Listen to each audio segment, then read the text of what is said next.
café, des nénés et des tas de bonnes choses.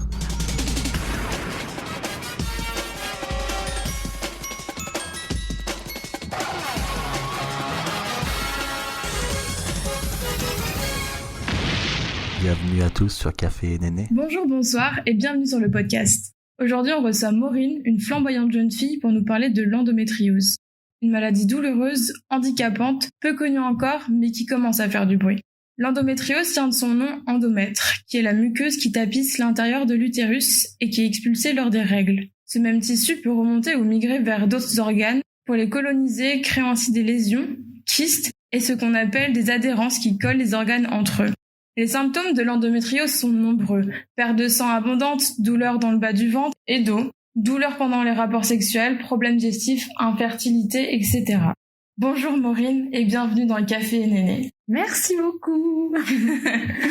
Est-ce que tu peux te présenter en quelques mots de la manière dont tu le souhaites et nous dire un peu plus ce dont tu aimes dans la vie? Oui, je m'appelle Maureen, je suis rousse. D'où le flamboyante. Voilà, ça explique cela. J'habite près de Paris, je suis actuellement en recherche d'emploi, mais dans quel secteur dans le secteur de la culture et de la communication. Sinon, j'aime manger et du coup, j'ai l'endométriose qui a été diagnostiquée il y a maintenant 3 ou 4 mois, enfin c'était au mois de septembre. Ok. Non, ok, parce qu'on en parlait, c'est vrai, déjà avant, mais on va revenir sur plus les détails quand tu l'as appris, etc., juste après. Est-ce que tu peux nous dire un peu plus quel était ton rapport à ton corps lorsque tu étais petite et même en grandissant? J'ai jamais eu un rapport au corps hyper facile parce que déjà petite, j'étais un peu rondouillette, enfin je le suis toujours beaucoup aujourd'hui. Disons que quand j'étais petite, j'étais pas forcément grosse, mais vu que mon corps était pas le même que toutes les autres petites filles, ma maman, je voyais qu'elle avait un regard différent sur moi. Elle me forçait un petit peu à faire du sport, etc. Parce qu'elle était fine, ta maman? Ouais, bah ma mère elle a fait du 36-38 jusqu'à sa ménopause, genre à 55 ans, tu vois. Donc je dis pas du tout que c'est de sa faute ou voilà, c'est la société un peu qui l'a mise dans un moule et voyant que j'étais pas comme les autres, elle s'est inquiétée des moqueries et bah de toute façon ça a pas loupé vu que j'étais un peu différente des autres, j'ai eu des moqueries etc. Donc oui, le harcèlement scolaire aussi ça a pas aidé mais après en devenant adolescente, plutôt avec le lycée, ça s'est facilité parce que déjà au lycée on s'en prend beaucoup moins dans la tronche, il y a beaucoup moins le harcèlement scolaire, etc. C'est vrai que le collège c'était une période un peu plus violente. C'était hyper dur. Du coup en arrivant au lycée, puis on commence à avoir ses premiers petits copains et tout ça, et forcément ça aide aussi de voir qu'on peut être désiré, etc. Même si on se trouve pas particulièrement belle, au final ça vient, quoi. C'est vrai. Du coup, c'est quand la première fois que t'as entendu le mot endométriose? Et quand tu as entendu le mot, est-ce que t'as forcément compris que c'était ça dont il s'agissait ou tu l'as entendu bien avant? Alors, la première fois que j'ai entendu parler d'endométriose, c'était à la fac. Donc il y a 5 ou 6 ans, j'avais une copine à moi en fait qui avait des énormes problèmes pendant ses règles, genre à chaque fois qu'elle avait ses règles, elle avait des hémorragies, elle finissait à l'hôpital sous perfusion et tout ça quoi. Ouais, c'était vraiment hardcore. Voilà, et du coup elle a fini par être diagnostiquée et c'est comme ça que j'ai appris ce qu'était l'endométriose. Mais après je savais pas exactement ce que c'était comme maladie, je savais juste que ça concernait les règles et que ça créait des problèmes d'infertilité, etc. Mais après, je savais pas jusqu'où ça allait, je savais pas, que c'était aussi courant, etc. Ou même clairement ce que c'était peut-être. Ouais, voilà, je savais juste que oui, c'était un problème féminin qui touchait les règles, quoi, que c'était assez grave, voilà. Ok. Et du coup, est-ce que tu peux nous dire quand exactement tu l'as appris et ce que t'as ressenti lors de cette nouvelle? Ouais. Alors du coup, moi c'est un peu compliqué. En fait, moi j'ai eu de la chance parce que mon diagnostic a pas mis aussi longtemps que d'autres femmes. C'est ça. Ouais. Ça dure des années un diagnostic. Moi, ça a pris que 2 ans et demi. Ça dure environ 7 ans, il me semble. Ouais. C'est en moyenne 6 à 7 ans pour se faire diagnostiquer, donc c'est juste énorme. Ouais, c'est gigantesque. Ouais. En fait, moi j'ai jamais eu spécialement... Enfin, j'ai toujours eu des règles un peu douloureuses, un peu abondantes depuis que j'ai eu mes règles à 11 ans. Après, j'ai pris la pilule de mes 17 à mes 23 ans, sans spécialement de problème. Et quand j'ai arrêté la pilule pour poser un DIE au cuivre, j'ai commencé à avoir des douleurs, etc. Mais en fait, je me disais que c'était plus le DIU qu'on appelle aussi stérilé, qui me causait des douleurs. Je pensais pas que c'était dû à autre chose, je pensais que c'était ça parce que c'est un corps étranger, que les premiers mois, le corps il est vraiment pas habitué et tout, t'as des contractions assez grosses quand t'as tes règles, etc. Du coup, je me suis pas trop posé de questions pendant peut-être les 8 premiers mois, et puis au bout d'un moment, j'ai commencé à avoir des gros problèmes digestifs, un peu du jour au lendemain, quoi. J'avais genre des diarrhées tous les jours, puis ça cause des problèmes, pour sortir avec tes potes et tout. Ouais, la galère. C'est super perturbant. Enfin, je me revois avec mon copain au week-end en amoureux, au final obligé de partir du resto parce que j'étais malade. Enfin, voilà, ça gâche la vie. Au final, les symptômes digestifs sont partis un peu comme ils sont arrivés. Ok. Et donc entre-temps, j'ai consulté un gastro-entérologue, j'ai fait plein d'examens, genre coloscopie, endoscopie, enfin tout ce que tu veux. Et j'avais déjà aussi passé des échographies avant. Ok. Parce qu'une fois j'ai eu une énorme crise de douleur, j'ai fini aux urgences gynéco parce que je ressentais comme un peu un coup de poignard genre au niveau de l'ovaire droit qui revenait genre toutes les 5 minutes pendant tout un après-midi entier, voire une journée, c'était comme ça. Et moi je suis pas du genre à me plaindre des douleurs, tu vois. Donc surtout que c'était une journée où j'avais cours à la fac et du coup j'ai un peu j'ai un peu pris sur moi et tout, mais j'avais tellement mal que je crois que j'ai failli m'évanouir à un moment. Putain. Ouais. Et MacGyver. C'est ça. Elle veut pas renoncer à rentrer chez elle. C'est ça. Je crois qu'on était en sortie sur Paris, genre au musée de l'Homme, un truc comme ça. Ah oui, qui est pas hyper pratique au niveau des conditions aussi. Et du coup, le lendemain, genre c'est revenu et du coup je suis allée aux urgences et le médecin des urgences m'a dit classique, non mais c'est normal d'avoir mal quand on a ses règles. Elle m'a fait une écho, elle a rien vu. Et du coup j'étais un peu perplexe, quoi. Je me suis dit c'est pas possible que j'ai super mal au point de limite de tomber dans les pommes alors qu'on me dit qu'il y a rien, quoi. Oui, c'est une femme. Ouais, c'est une femme. Elle m'a dit non mais c'est bon, avec un ibuprofène ça va passer. Vous voyez, si vous aviez un kyste ou un truc comme ça se verrait à l'échographie. Moi je vois rien, donc vous pouvez rentrer chez vous, quoi. J'étais ok. Le meilleur diagnostic au monde. Merci. J'aurais pu le faire moi-même avec l'écran. Voilà. Et voilà, donc ça s'est poursuivi comme ça. L'épisode du gastro-entérologue c'était après. D'accord. Ouais.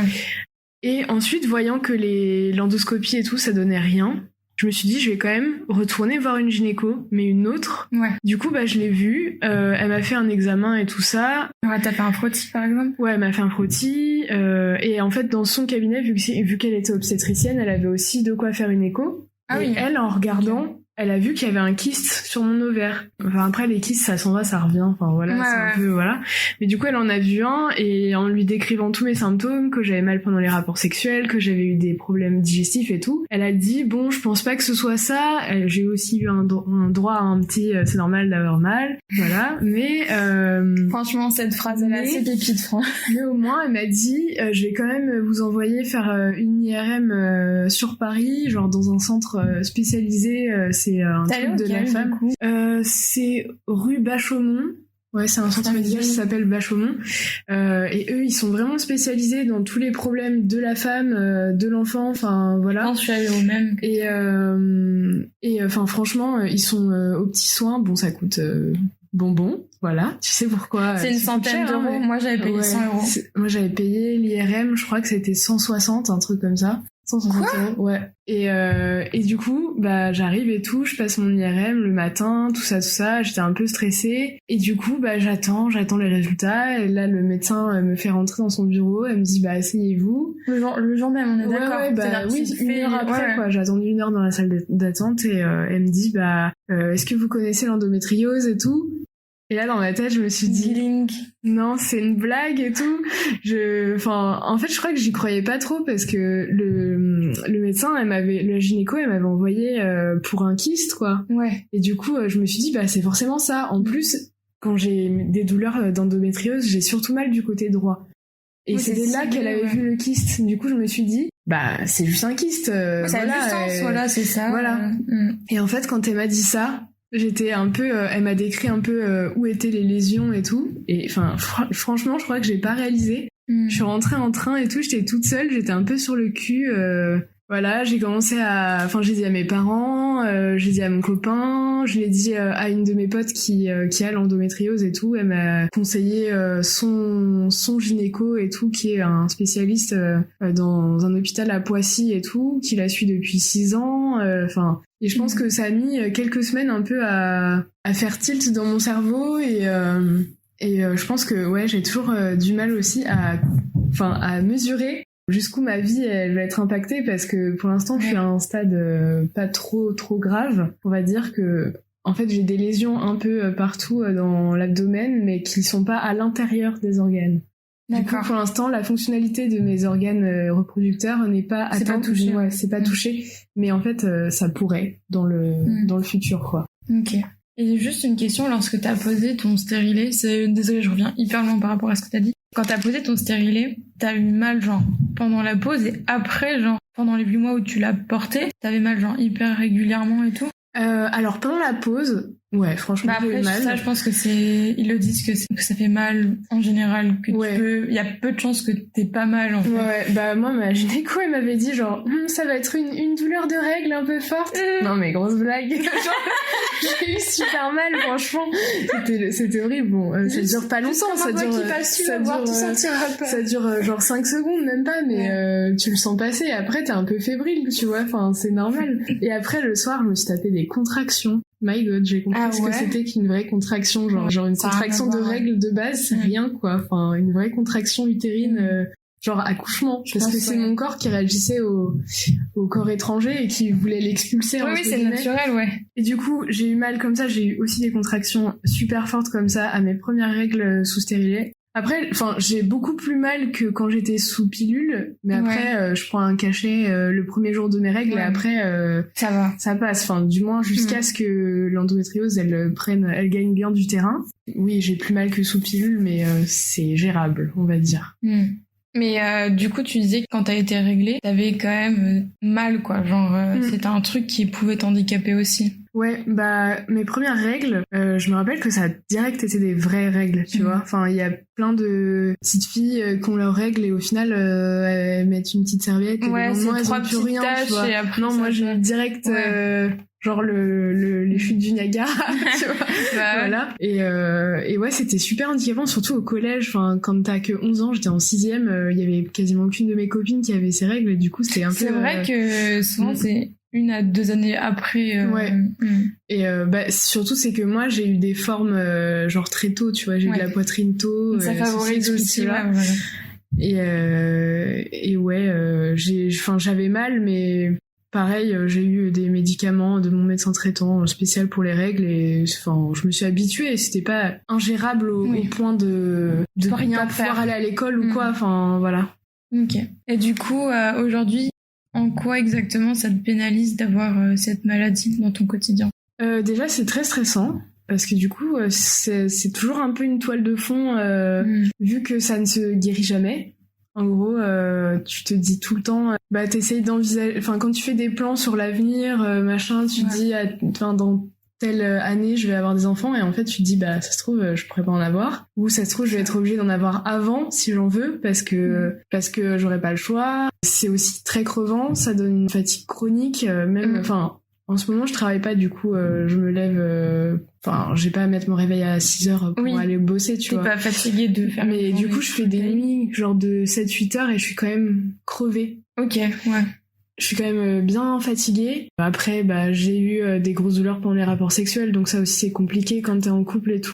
Au final, ce que tu faisais avant avec ton mec, si tu faisais kiffer, au final, tu peux plus le faire. Du coup, ça te met un peu un stop, t'as plus trop envie. Moi, il y a eu plusieurs mois, où avec mon mec, on n'a rien fait parce que ça me bloquait et tout. Et normal, ça m'angoissait, tu vois. Ça donne pas envie. Voilà, et sinon, j'ai souvent des douleurs en dehors des règles et tout, donc c'est un peu pénible, quoi. Et t'as tout ce qui est spotting ou pas aussi? Non, moi j'ai pas ça. Ok. Mm. Tant mieux, écoute, ça te fait... Oui. On peut ne pas avoir tous les effets par rapport à d'autres.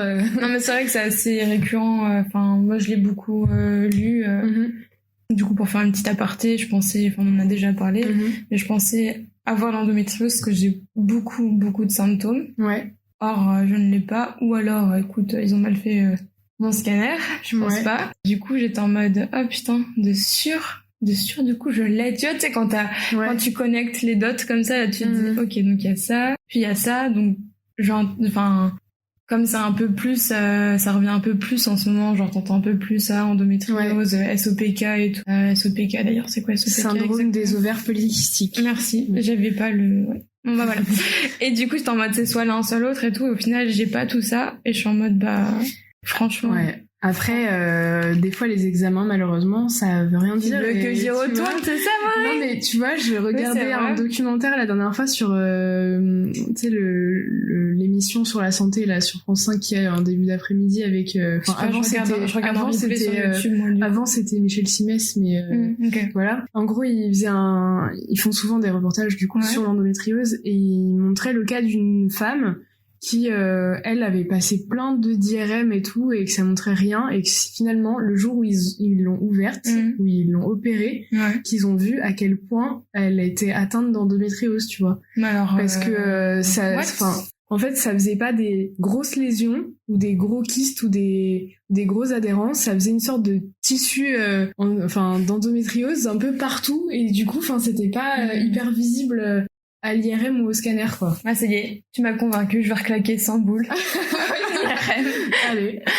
Et du coup, est-ce que toi, t'as des petits tips pour limiter tes inconforts, les effets du coup que tu ressens? Alors moi, ma meilleure amie, c'est ma bouillotte. C'est quoi? Je suis sûre, c'est une étame en plus. Non, même pas, c'est une bouillotte de Nature et Découverte. Moi, c'est les noyaux de cerise. Moi, c'est graines de lin. Voilà, on a toute la collection. Voilà, elle est en forme de chouette. Donc ouais, la bouillotte, et sinon... alors, en ce moment, je suis en train de privilégier, du coup, les méthodes naturelles. Alors, il y a certaines épices et tout ça qui sont très propices à l'anti-inflammation. Alors, du coup, je me gave de gingembre, de curcuma et de trucs comme ça, voilà. Et en tout cas, et l'ostéopathe aussi me sauve la vie. En ce moment, je vais voir un ostéo qui est très bien. Tu vas le voir tous les combien, l'ostéo? Bah là, j'y suis allée le mois dernier, tous les 1 mois à peu près. Ouais. Et là, c'est parce que c'est le début. Et après, on verra sur le long terme. Je pense que j'irai moins régulièrement. Je vais aussi aller voir une naturopathe, parce que en fait, l'endométriose, c'est une maladie qui réagit à toutes les inflammations, en général. Donc que ce soit, tu vois, mon DIU, je vais devoir l'enlever. Ok. Parce que c'est un corps étranger, et que du coup le corps il réagit encore plus, et que ça risque d'aggraver mon endométriose encore plus rapidement. Ouais. Pareil pour tout ce que tu manges, tu vois. Il y a certains trucs que tu manges, et en fait qui créent des inflammations au niveau des intestins, des trucs qui sont difficiles à digérer pour certaines personnes. Du coup, j'essaie de limiter ma consommation je bois plus de café, faut éviter la caféine. Le soja, parce que c'est un aliment qui est très riche en œstrogènes. Ah oui, et l'œstrogène, et en fait, du coup, ça te dérègle les hormones. Il y a les produits laitiers, le gluten, l'alcool. Ouais, ta liste commence à être longue. Et le gras en général, genre la viande rouge et tout. Ça, c'est des trucs qui, de base, pour tout le monde, sont assez compliqués à digérer. Mais pour une personne lambda, ça passe, quoi. T'as juste des gaz, ou t'es un peu ballonné, et c'est tout, quoi. Mais du coup, pour l'endométriose, il faut faire un peu plus gaffe. Et ton ostéo, il fait quoi comme genre d'exercice? L'ostéo, c'est lui qui travaille sur le corps de la personne. Du coup, il travaille sur mes adhérences au niveau de l'aine et tout, des ovaires. C'est par du toucher, des respirations. Je trouve c'est un peu magique, l'ostéopathie. Tu te dis, le mec, il te touche à peine, et en fait, tu ressors, tu te sens transformé. Moi, j'avais vraiment adoré ma première séance. Après, il a traité des trucs qui sont pas que pour mon endométriose. J'ai un truc à la mâchoire, genre j'ai la mâchoire décalée à cause de mon appareil dentaire. Du coup, il m'a fait un truc, donc il a fini par me faire limite un massage de la tête. Donc quand il a fini, j'étais en mode j'ai envie de dormir. Voilà. Donc c'était bien. C'est cool. Bon, bah, sans plus attendre, on passe au jeu. Du coco néné. Du coco néné. Donc, je t'ai préparé une petite série de questions. C'est simple, il faut répondre par oui ou par non, ou par vrai ou faux, comme tu veux. Et du coup, on commence maintenant. Une femme sur 10 est touchée par l'endométriose. Oui et non. Oui, parce que c'est les chiffres officiels.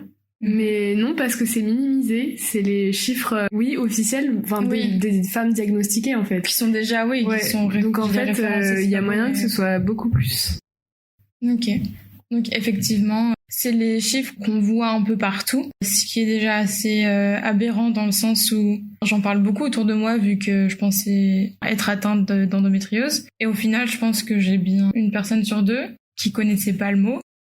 Et pour le reste des personnes qui connaissaient le mot, qui étaient en mode ah oui, ok, endométriose, mais genre si je leur demandais physiquement, genre juste dis-moi, genre je leur demandais pas de me dire que c'était des lésions ou des kystes ou des trucs comme ça, je leur demandais juste vas-y, dis-moi à peu près ce que c'est. C'était en mode bah non, bah je sais pas, en tout cas c'est dans le bas du ventre quoi, mais genre aucune idée, du coup j'étais en mode ok, donc Ouais, c'est y a chaud. Un gros Genre- boulot à faire. Hein. genre c'est ok, genre t'as une personne sur 10 et encore comme disait Maureen, on n'est pas à l'abri que ce soit plus. Et pourtant, genre, j'ai l'impression qu'il y a nobody qui est au courant. Enfin, je veux dire, si tu t'y intéresses pas, franchement, regardez autour de vous les personnes qui s'y intéressent pas.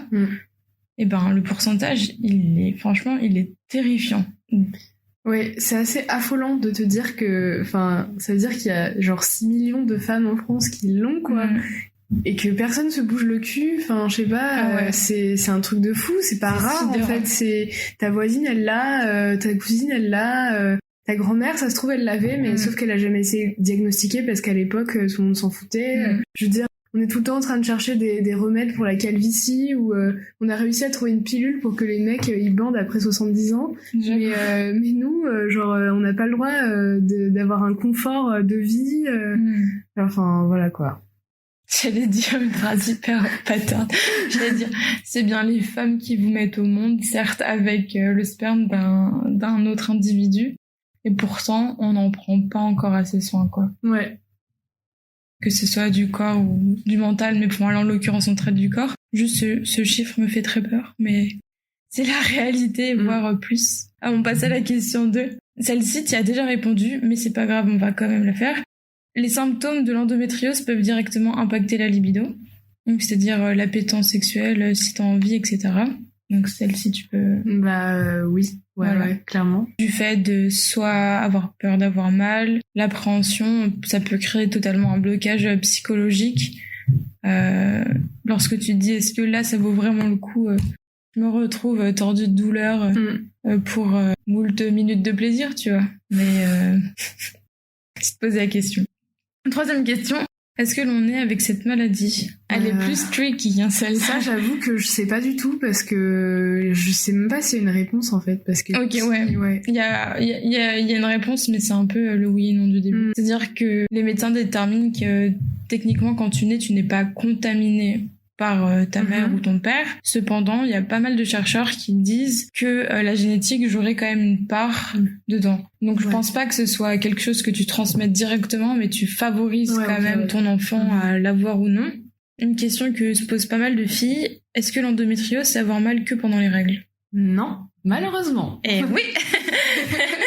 Malheureusement. Il y a même des femmes qui ont mal, absolument tous les jours. Bah, c'est pas le cas, mais enfin, ça dépend des mois. Je pense que ça dépend de quel côté j'ai mon ovulation, par exemple. Mais on va dire que moi, j'ai mal. Allez, on va dire 1 jour sur 4. Ouais. Même 1 sur 3, parce qu'on va dire que pendant mes règles, j'ai mal tous les jours. Ça fait beaucoup, du coup. Ouais. Ton cycle, il dure combien de temps, à peu près ? 5 jours ? Il dure bien 7 jours. Hein. Ok, généreux. Généreux, le cycle ? Bah, ça aussi, hein, l'endométriose, ça joue pas mal là-dessus.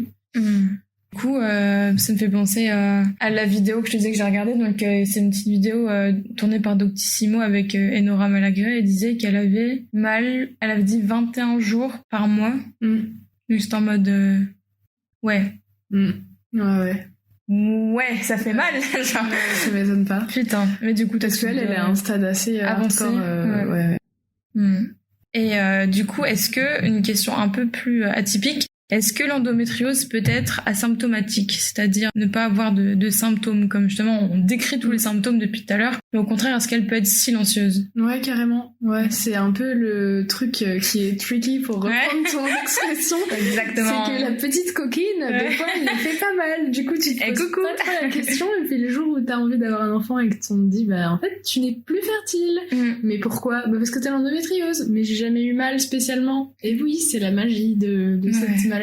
C'est fou ça quand ouais. même. Bah voilà, c'est tout pour les questions en tout cas. J'espère qu'on a appris 2-3 trucs avec. Bah oui, même moi j'ai appris des trucs. Du coup, je me disais, on pense la même chose, toi et moi, c'est que l'endométriose, ça gagnerait vivement à être plus connu, que ce soit dans les écoles ou dans le domaine de la santé publique, du genre des affiches, des campagnes de pub, vidéos, bref. Toi, tu penses qu'il faudrait ou qu'on pourrait mettre en place quel genre de projet pour aider cela? Pour moi déjà, on arrive à un point où limite chaque femme peut se dire j'ai l'endométriose aujourd'hui.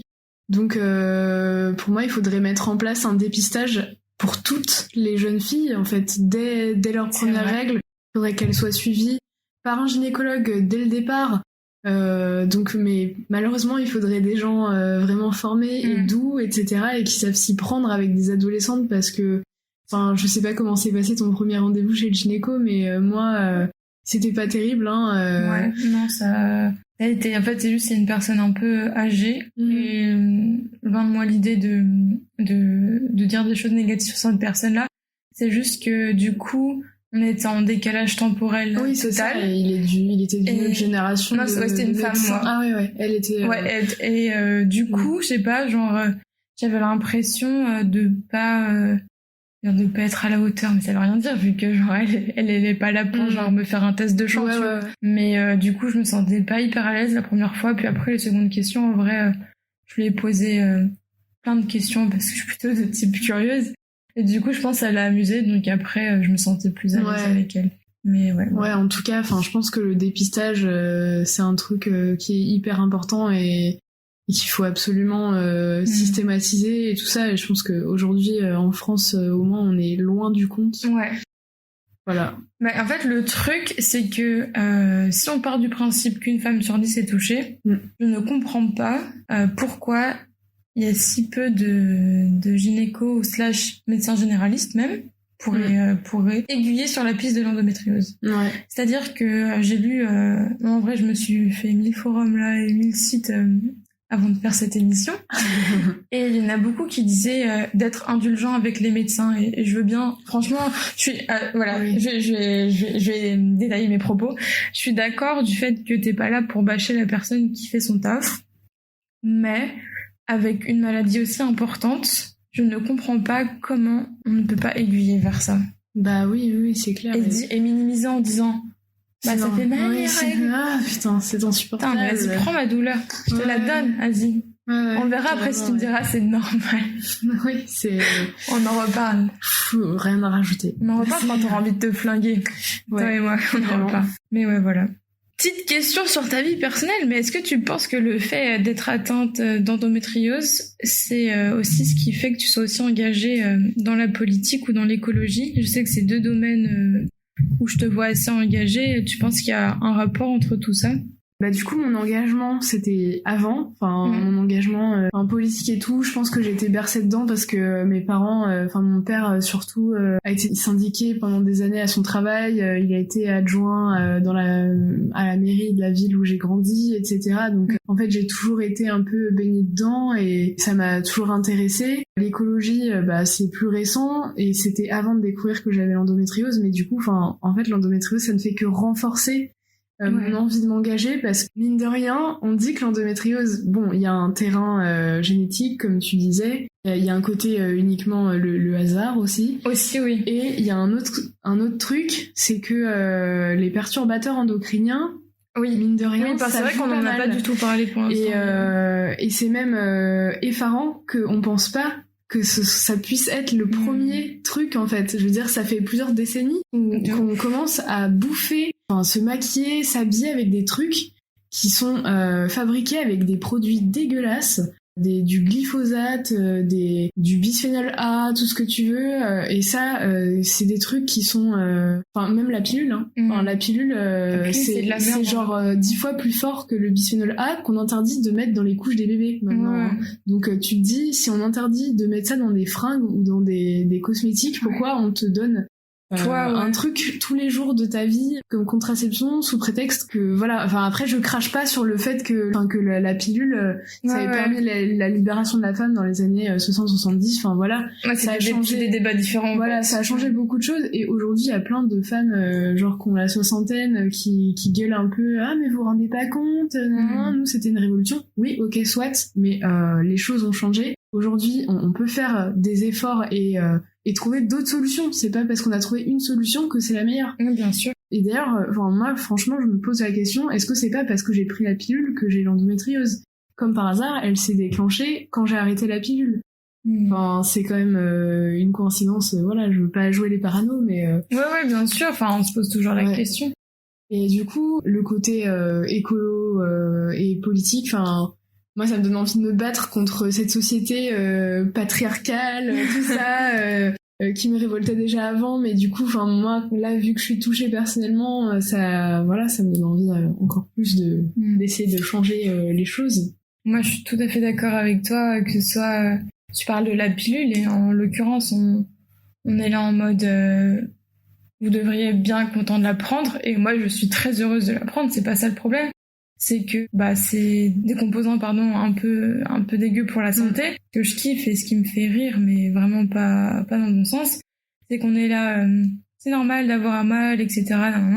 Et genre on n'autorise pas encore la commercialisation, ou alors je suis pas au courant et c'est déjà commercialisé, mais la pilule pour les mecs qui eux n'ont pas leurs règles, je suis désolée mais c'est déjà une souffrance en moins, on peut pas nier. La pilule pour les mecs ça existe, mais suite aux effets secondaires remarqués, nous ne la commercialiserons pas. Genre la nous, blague, genre. Et nous, on perd notre libido, on risque de faire des thromboses veineuses, d'avoir des AVC, tout ce que tu veux. Mais bon. Mais pour les mecs, bof. Voilà. Genre, ça, pour moi, c'est une des plus grandes aberrations de notre société. Et ça veut tout dire. Enfin, franchement, c'est que déjà, on doit fermer notre gueule, mais en plus, un truc aussi con que commercialiser la même chose pour les mecs, non, ça n'existe pas. C'est comme... Putain, mais la blague, je suis tombée sur ça, je sais plus si c'est toi qui l'as partagé ou quelqu'un d'autre. C'était sur une période d'1 an, une femme peut avoir un seul enfant et avoir autant de rapports, on va dire avoir 365 rapports. Sur une période d'1 an, un mec peut avoir 365 rapports et obtenir, entre guillemets, on simplifie, 365 enfants. Bah oui. Et après, on parle de vous devriez faire attention quand même et prendre vos précautions. Ouais, et puis quand un mec, on lui demande de mettre une capote, enfin, je dis pas tous, hein. Mais si, quasiment tous. Mais en tout cas, moi, même les gens, la plupart des mecs avec qui j'ai couché, quand je leur parlais de préservatifs, c'était en mode, t'es sûr, t'inquiète, je suis clean, t'inquiète, je préfère qu'on se donne le sida, toi et moi, ou d'autres choses, mais je préfère ne pas porter un c'est fatigant, quoi. Ah ouais, c'est fatigant. Non, mais il faut dire pourquoi les mecs, ils veulent pas en porter, et on dérive du sujet, mais c'est pas grave. C'est que, justement, soit ils ressentent moins de choses, soit ils bandent moins dur, ils préfèrent ne pas en mettre. Et ça, entre ça et un gosse ou le sida, franchement, réfléchissez mieux. Mais bon, pardon, je suis personne pour juger, c'est juste la pilule masculine, c'est pourquoi ça n'existe pas encore. Ou du moins pourquoi nos tontons, nos frères, nos sœurs, pourquoi t'avais sœurs dedans qui fonctionnaient pas. Et pourquoi notre entourage masculin n'en prend pas, c'est ça la question. Oui. Une question un peu encore médicale et feeling, mais comment te sens-tu aujourd'hui ? Alors aujourd'hui, avant de venir, j'ai pris un petit cachet pour pas avoir mal, par exemple, parce que mes règles vont arriver d'ici 3-4 jours et que j'ai toujours mal... Avant ? Ouais, quelques jours avant, genre je sens que ça se prépare. Tu sais, c'est le corps, après l'ovulation, il se dit « Mais je n'ai pas été fécondée, moi il faut que je me prépare à expulser tout ça !» Voilà. Est-ce que du coup on peut parler de SPM ou pas ? Note à moi-même, le SPM c'est le syndrome prémenstruel. Or ici j'utilise les SPM pour désigner les symptômes, C'est un petit mélange que j'ai fait, mais à retenir qu'on dit bien le SPM pour le syndrome prémenstruel qui se répercute par plusieurs symptômes. Donc c'est pas ça. Ouais, carrément. Ah ouais. Donc Enfin, les SPM, c'est les symptômes prémenstruels. Ouais. Ça peut être des douleurs, ça peut être 1000 choses, dont les changements d'humeur ou des humeurs plutôt négatives, du genre pensée noire, etc. En vrai, il y a 1000 façons de vivre ces SPM. La douleur, franchement, c'est un qui revient beaucoup. Ouais, et le côté idée noire, ouais. Ça fait quelques mois que j'ai ça.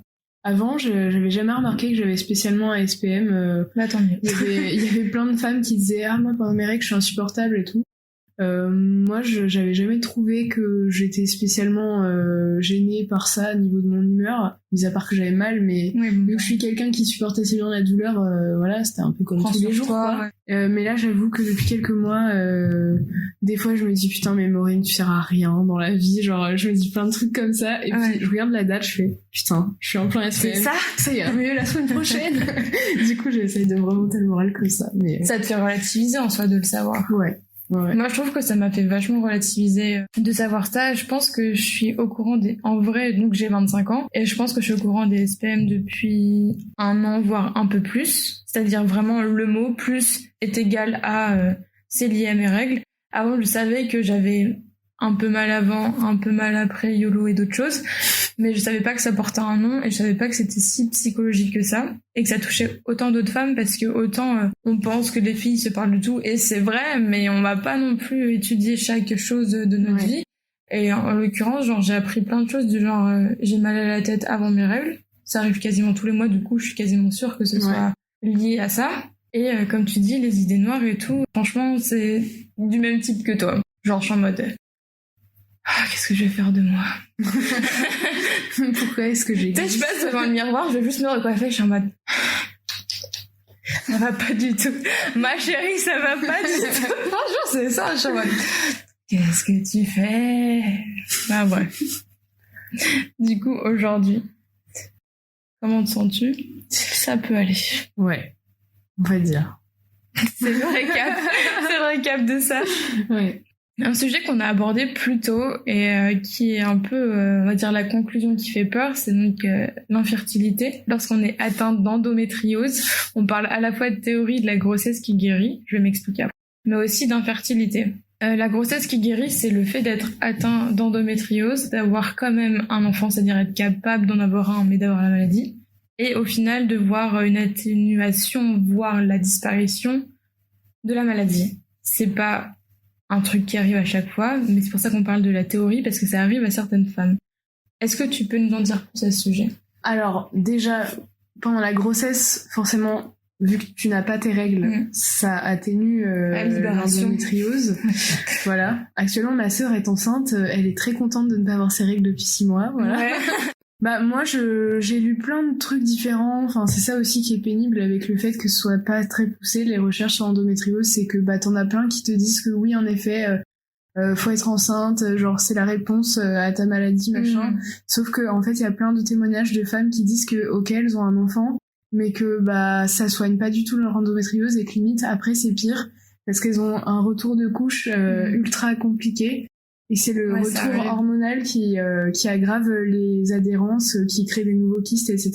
Bah comme tu en parlais tout à l'heure, je crois non tu parlais de Nora Malagré. Ouais, et Nora Malagré. Et bah Laetitia Milo, là il y a pas longtemps, elle a annoncé qu'elle pouvait pas avoir de deuxième enfant. Oui. Alors voilà, elle en a eu un. Déjà elle a eu grave du mal à avoir son enfant. Et là, bah la deuxième, elle peut pas avoir de deuxième enfant parce que du coup, l'endométriose a quand même progressé et qu'elle a fait son chemin et qu'elle a gagné la bataille contre la fertilité, quoi. Ça, c'est tellement triste. Ouais. Est-ce qu'il y a des choses qui t'ont permis de relativiser lorsque, genre, t'as un peu un retour dans la face en mode... tu sais, il y a des fois, tu reprends conscience, t'es en mode « Ah oui, c'est vrai, ah oui, putain, c'est vrai, j'ai cette maladie. » Est-ce que là, t'as un mot ou un truc à dire à ceux qui écoutent qui auraient peut-être la même histoire, enfin une histoire similaire à la tienne? Déjà, je dirais qu'il faut pas gérer ça tout seul, dans son coin. Aujourd'hui, on a la chance d'avoir les réseaux sociaux où il y a des tonnes de comptes, je pense à Instagram, Il y a énormément de meufs qui parlent d'endométriose, qui l'ont, qui font plein de trucs pour en parler, qui écrivent des bouquins, voilà, même qui mettent en place des protocoles de soins naturels. Je pense notamment à une nana, je crois que son compte c'est En Douceur avec le O de Endo et Douceur, c'est un 0 ou un O majuscule, je sais plus. Qui elle se traite par le yoga, la méditation, pareil une alimentation qu'elle a modifiée. Elle a appris à observer son corps, à se connaître et tout, vraiment connaître son cycle par cœur. Mais vraiment mon conseil c'est d'en parler, de pas garder ça pour soi, parce que on dit aussi que l'endométriose ça peut être lié au stress et à la psychologie. Il y a plein de femmes qui vont chez le psy. C'est pas que pour l'endométriose, hein, plein de maladies. En tout cas c'est lié fortement. On dit que toutes les maladies sont liées à des stress post-traumatiques ou des problèmes psy, voilà.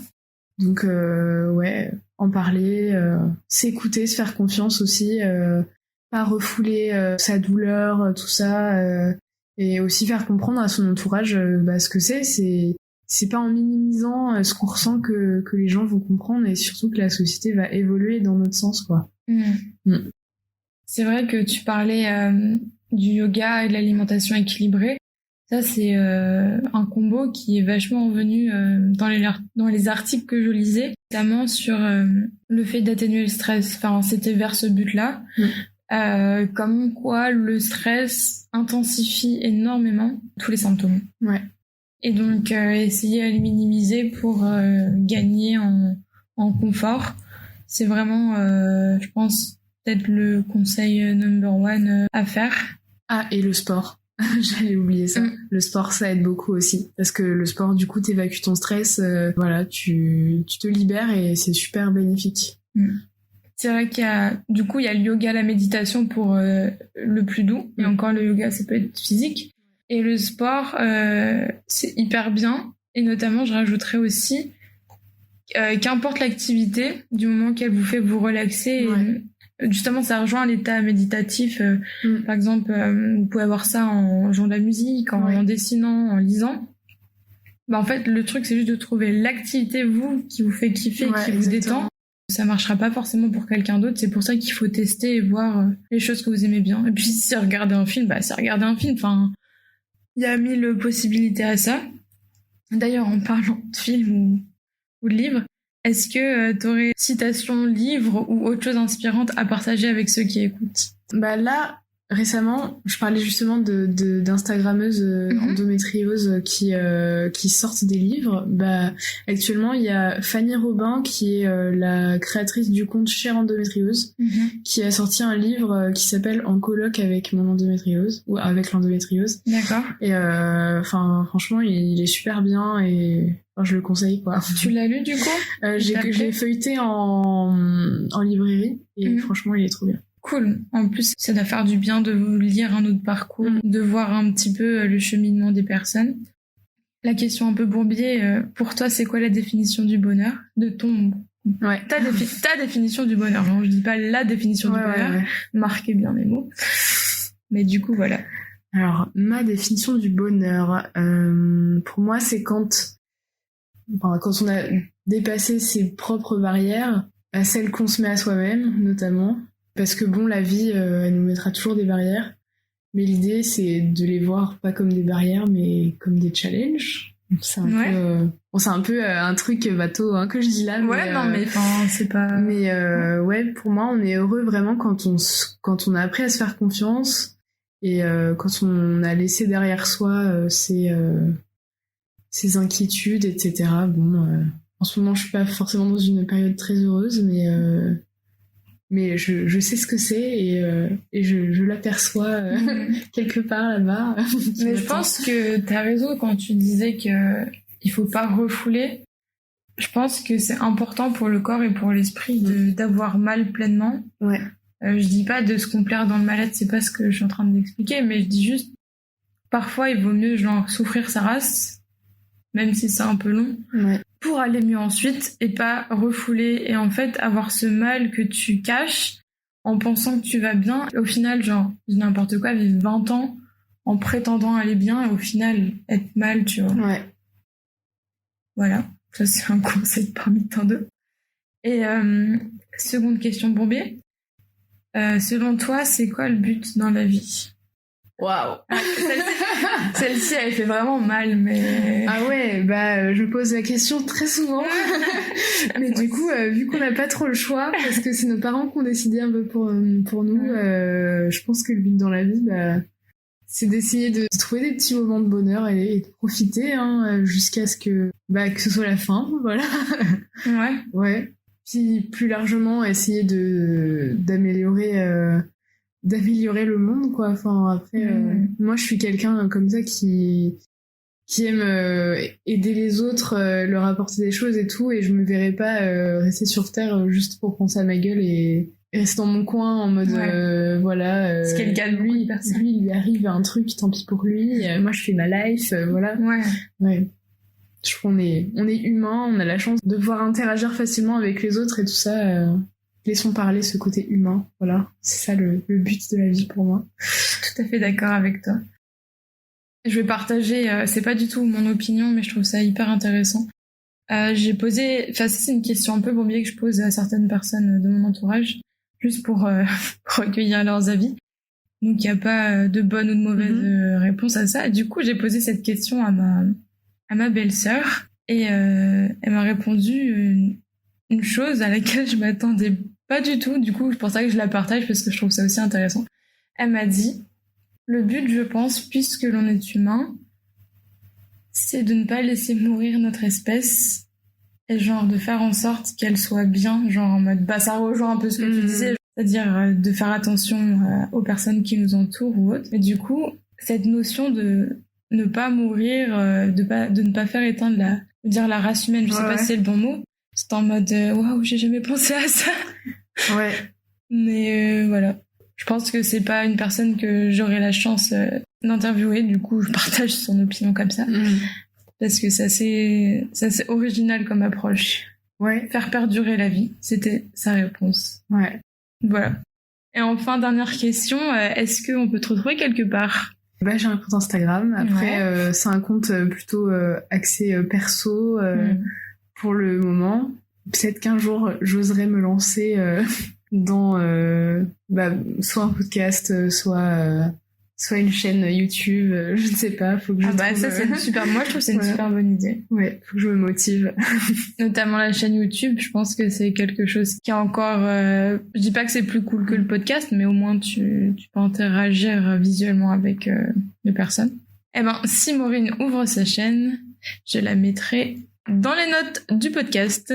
Mais en attendant, je te remercie hyper fort, merci de venir ici et d'avoir partagé tous ces détails sur l'endométriose. Et puis, à très vite. Merci à toi d'avoir pensé à moi. Encore une fois, ça me fait normal. plaisir. C'est la première fois que j'en parle comme ça dans un podcast et tout. Ouais, c'était cool. Merci beaucoup. Merci.